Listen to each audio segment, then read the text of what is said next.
Football বিশ্বকাপে স্থান করে নিয়ে রূপকথার গল্পকেও হার মানালো খুলনা জেলার চেয়েও ছোট দ্বীপরাষ্ট্র। এদিকে গিলের নেতৃত্বে প্রথম টেস্ট সিরিজ জয় ভাসল রেকর্ডের বন্যায়। আর জুয়ার বিজ্ঞাপনের জেরে বাংলাদেশে থমকে যেতে পারে খ্যাতনামা ক্রিকেট ওয়েবসাইটের পথ চলা।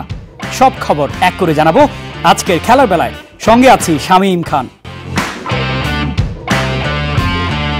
খুলনা জেলার চেয়েও ছোট দেশ হয়ে এবার বিশ্বকাপে জায়গা করে নিয়েছে কেপ ভার্দে। আফ্রিকার ছোট্ট এই দ্বীপরাষ্ট্রের মহাকাব্য রচনার গল্প জানবো ফাতিন ইশরাকের রিপোর্টে। এ যেন নিছকই রূপকথা, যে দেশের জনসংখ্যা বাংলাদেশের রাজধানী ঢাকার যে কোনো একটি অঞ্চলের থেকেও কম, এবার সেই দেশই কিনা জায়গা করে নিল বিশ্বমঞ্চে। 2026 ফিফা বিশ্বকাপের টিকিট কাটল আটলান্টিকের দ্বীপপুঞ্জ দেশ কেপ ভার্দে। এমনকি পেছনে ফেলেছে মহাদেশীয় পরাশক্তি ক্যামেরুনকেও। গ্রেটেস্ট শো অন আর্থ খ্যাত আসন্ন এই আসর যে অন্যবারের তুলনায় ভিন্ন আঙ্গিকে হতে যাচ্ছে তার প্রমাণ মিলেছিল আগেও। আলজেরিয়া, মিশর, তিউনিসিয়া, ঘানার মতো দেশও এবার সুযোগ পাচ্ছে এই আসরে। এরই ধারাবাহিকতায় এবার জায়গা পেল ব্লু শার্কস নামে পরিচিত এই ছোট্ট পর্যটনধর্মী দ্বীপ দেশটি। এসওয়াতিনিকে ৩-০ গোলে হারিয়ে এই রূপকথা গড়ল তারা। আটলান্টিক মহাসাগরে 10টি দ্বীপ নিয়ে গঠিত কেপ ভার্দের জনসংখ্যা 5,25,000-এরও কম, যা ঢাকা সিটি কর্পোরেশনের জনসংখ্যার মাত্র 5.10%। এমনকি যুক্তরাষ্ট্রের যে কোনো অঙ্গরাজ্য থেকেও এই দেশের জনসংখ্যা অনেকটাই কম। 1975 সালে পর্তুগালের কাছ থেকে স্বাধীনতা পাওয়ার পর কেপ ভার্দে প্রথমবার বিশ্বকাপে যাওয়ার লড়াইয়ে নেমেছিল 2002 সালে। তবে কথায় আছে না, সবুরে মেওয়া ফলে, সেটাই যেন ঘটল এই দ্বীপপুঞ্জের দেশের সাথেও। দীর্ঘ 23 বছর অপেক্ষার পর শেষমেশ রূপকথার গল্প লিখেই ফেলল ফিফা র্যাঙ্কিংয়ে 70তম অবস্থানে থাকা এই দেশ। এর মধ্য দিয়ে ইতিহাসের সবচেয়ে ছোট জনসংখ্যার দেশ হিসেবে বিশ্বকাপে খেলতে যাচ্ছে তারা। এর আগে আইসল্যান্ড ক্ষুদ্রতম দেশ হিসেবে 2018 সালের রাশিয়া বিশ্বকাপে অংশ নিয়েছিল। ফাতিন ইশরাক, কালবেলা।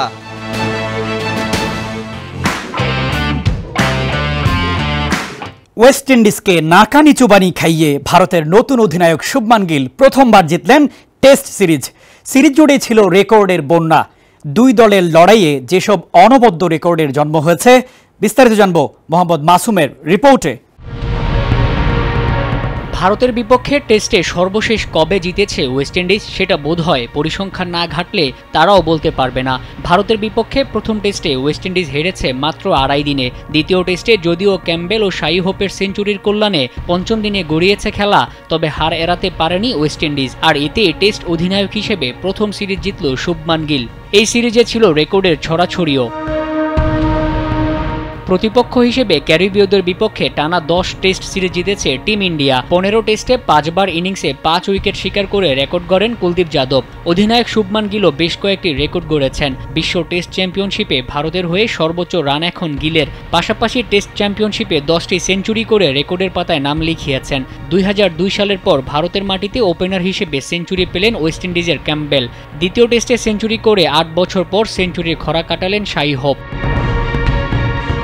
প্রথম টেস্টে রবীন্দ্র জাদেজার অলরাউন্ডিং নৈপুণ্যে মাত্র 2.5 দিনে ইনিংস ব্যবধানে হেরে যায় ক্যারিবিয়ানরা। দ্বিতীয় টেস্টে ভারত প্রথম ইনিংসে স্কোরবোর্ডে দাঁড় করায় 518 রান। ভারতের ওপেনার জয়সওয়ালের ব্যাট থেকে আসে 175 রান। অধিনায়ক গিল অপরাজিত থাকেন 129 রান করে।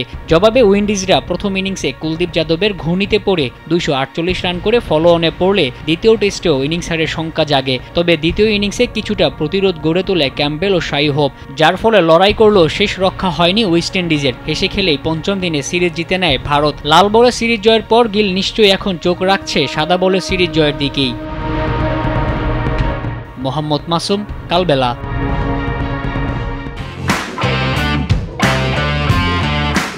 জুয়ার বিজ্ঞাপন প্রচারে হয়েছে নিয়ম ভঙ্গ, আর তাতেই নড়ে চড়ে বসেছে সরকার। বিশ্বখ্যাত ক্রিকেট ওয়েবসাইট ESPN ক্রিক ইনফো বাংলাদেশে বন্ধ হয়ে যাওয়ার শঙ্কা রয়েছে। বিস্তারিত রিপোর্টে। বিশ্বের সবচেয়ে জনপ্রিয় ক্রিকেট ওয়েবসাইটের একটি ESPNcricinfo.com 1993 সালে যাত্রা শুরু করা ওয়েবসাইটটি ক্রিকেট প্রেমীদের তো বটেই, ক্রীড়া সাংবাদিকদেরও ফলো করতে হয় বিভিন্ন তথ্যের জন্য। সময়ের সাথে পাল্লা দিয়ে এগিয়ে গেছে এই ওয়েবসাইট, তাই হয়ে উঠেছে ক্রিকেট প্রেমীদের এক ভরসার নাম। সারা বিশ্বের ক্রিকেটের তথ্য মুহূর্তেই জানিয়ে প্রশংসা কুড়ালেও জুয়ার বিজ্ঞাপনের কারণে এবার বন্ধ হতে পারে এই ওয়েবসাইটটি। অভিযোগ রয়েছে এককভাবে বাংলাদেশের সাইবার স্পেসে সবচেয়ে বেশি জুয়ার বিজ্ঞাপন দেয় ESPNcricinfo। প্রধান উপদেষ্টার বিশেষ সহকারী জনাব ফায়েজ আহমেদ তৈয়ব তার ফেসবুক পোস্টে জানিয়েছেন, বাংলাদেশের জুয়ার বিজ্ঞাপন বন্ধে ইতিমধ্যে জাতীয় সাইবার নিরাপত্তা এজেন্সি ক্রিকইনফোকে ইমেইল পাঠিয়েছে এবং পরবর্তীতে তাদেরকে ডাকযোগে রেজিস্টার্ড চিঠি পাঠানো হবে। এরপরেও জুয়ার বিজ্ঞাপন বন্ধ না করলে বাংলাদেশে ক্রিকইনফো ব্লক করার বিষয়টি বিবেচনা করা উচিত হবে কিনা এ বিষয়ে জাতীয় সাইবার নিরাপত্তা এজেন্সি জনমত সংগ্রহ করবে বলেও পোস্টে জানান তিনি। অনলাইন জুয়া, এর প্রচার প্রচারণা, বিজ্ঞাপন ইত্যাদি বাংলাদেশের সাইবার সুরক্ষা আইন 2025-এ নিষিদ্ধ। সুতরাং বাংলাদেশের সার্ভারে যে কোনো সময় বন্ধ হয়ে যেতে পারে ওয়েবসাইটটি।